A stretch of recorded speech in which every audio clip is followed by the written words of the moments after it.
Deadheading. Hi, I'm Manda. I'm a garden designer and a gardener, and I live in London. My husband Guo Yi is Chinese, a musician. I think quite a few of you have watched my garden videos before, and some of you have asked about compost. So I thought today we could look at compost and then maybe just give a few tips of things that I do around this time of year in my garden. Okay, thank you. Hope you enjoy it. Thank you. So here I'm in my local garden centre looking at compost. There's so many different types really, but essentially the main one I would say is just the multi-purpose compost here, which is peat-free. That's very important.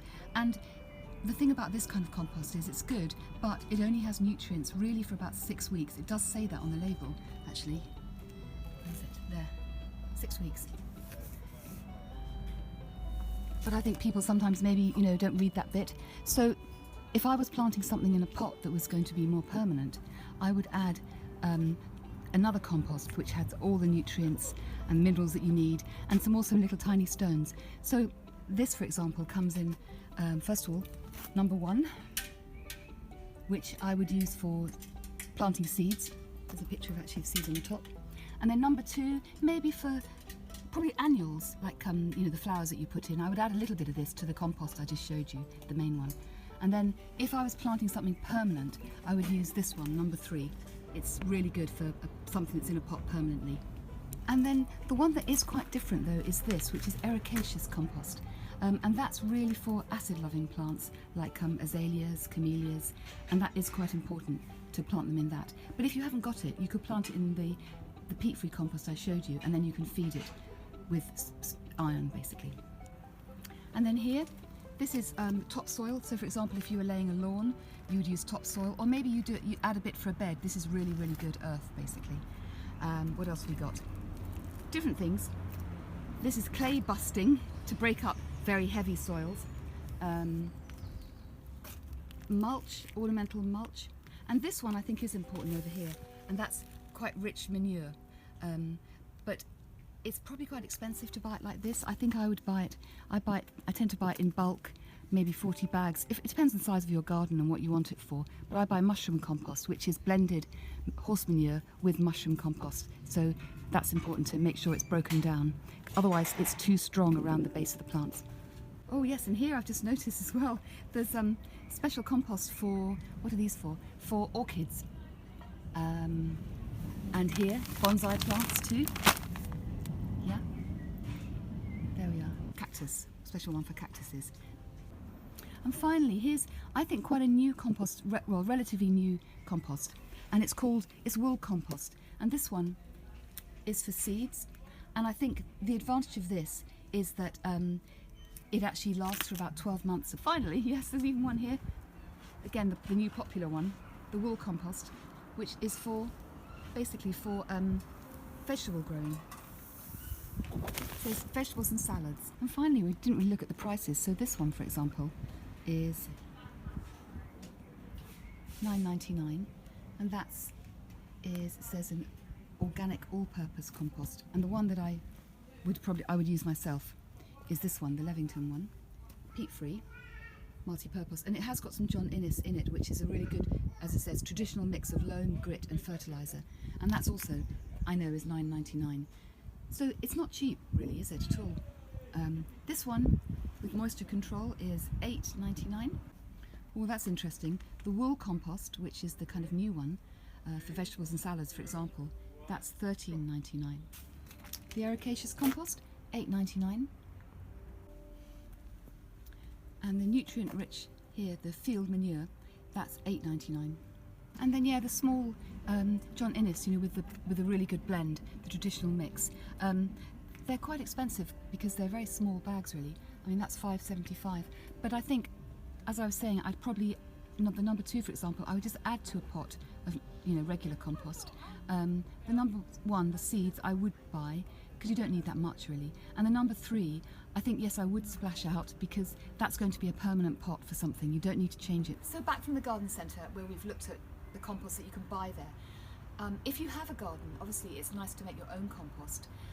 Different types. One is leaf mould, which you just rake up the leaves and you collect them and put them in, if you can, a wooden box with a slatted wooden box so air comes in, cover it, and then by the next, well, 6 months to a year, you'll have beautiful compost. And you just think of when you walk in a forest or a wood, the ground is so soft and rich, like that.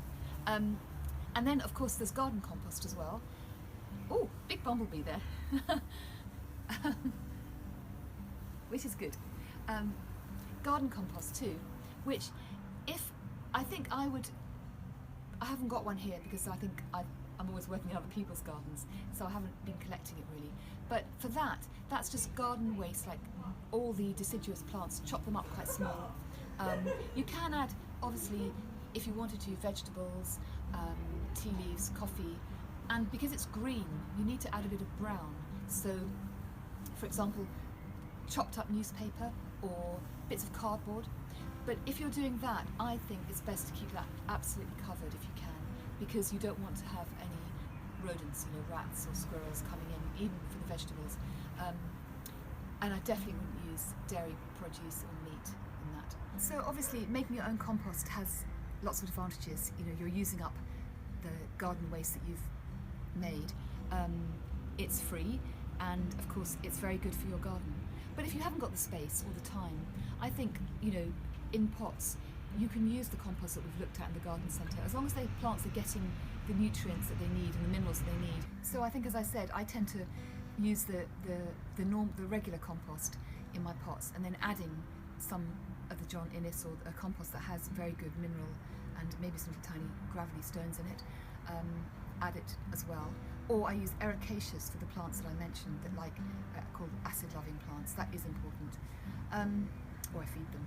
And then in the garden, because I haven't got my compost sorted out yet, what I tend to do is I buy bags of mushroom compost. I actually do it in autumn when I've chopped everything down, and I just spread it. It's like a kind of blanket for them, I think, like a duvet. But really, probably a better time to feed things certainly is spring, when plants are growing, so your vegetables and your new growth would be fed then. The reason I do it in winter, I say, is because I think it feels like they've gone to bed to sleep for the winter, but also I think it means that the little bulbs that I've planted, I'm not going to be treading on them in early spring. Anyway, so let's do a couple of things now in the garden as well that I'm sure all of you know, but I'm just going to show you too. So one of the important things to do now is, or maybe you've done it already, is to feed your tomatoes. And they really like potassium, which is good for flowers, but I don't have a particular tomato feed, so I'm just going to use this one, which is it's a seaweed multi-purpose organic feed, and I know it's got potassium in it. You can look on the back of all the things that are in feeds. So I'm just going to fill a cap. I'm not so good at measuring out exactly what you need. I think I've done it for a long time, so I'm just going to put maybe like that much in. That's fine. Yeah, I've got the water here already, full can, like that. And then let's feed the tomatoes. Here we are. And here you can see already the little flowers, which will all become tomatoes. And here, oh, quite exciting already, quite a lot of tomatoes, baby tomatoes growing. And I've used these are just hazelwood branches. So later on today, what I need to do is I need to support all the tomatoes so they don't snap and break off. That's one thing. Okay.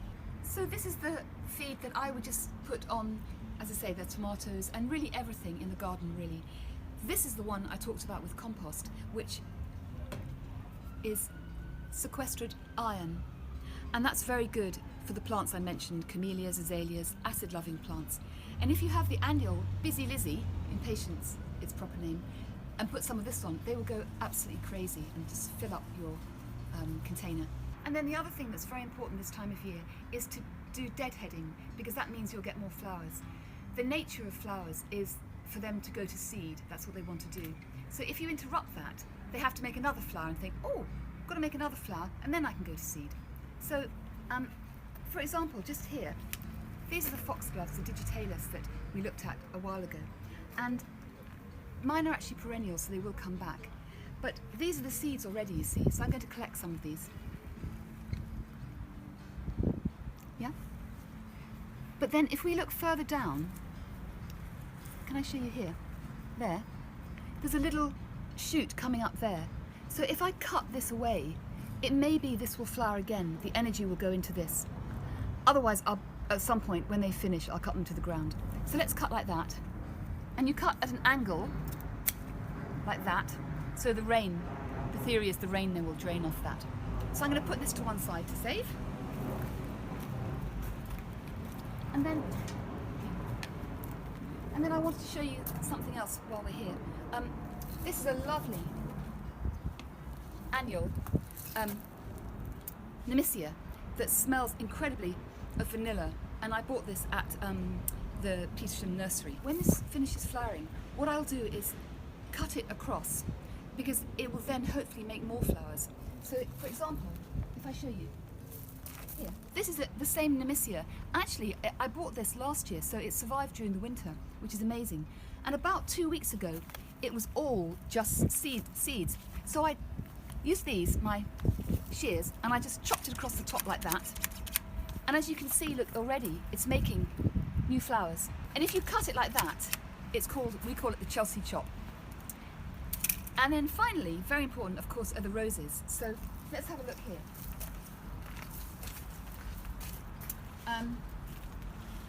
So you can see already, still flowering up there, but at the very top, they've finished flowering, so I need to deadhead them. But what I'm looking for with roses, here we are. You always want to cut to a new leaf growth, or a bud if possible. Never cut in the middle of the stem, because you get dieback. So here, and also if you can, you cut to a little one here with 5 leaves. So I'm going to cut that off there, like that. And then hopefully we'll get some more flowers there. Okay, anyway, I hope you enjoyed this video, and I hope to see you very soon. 再见!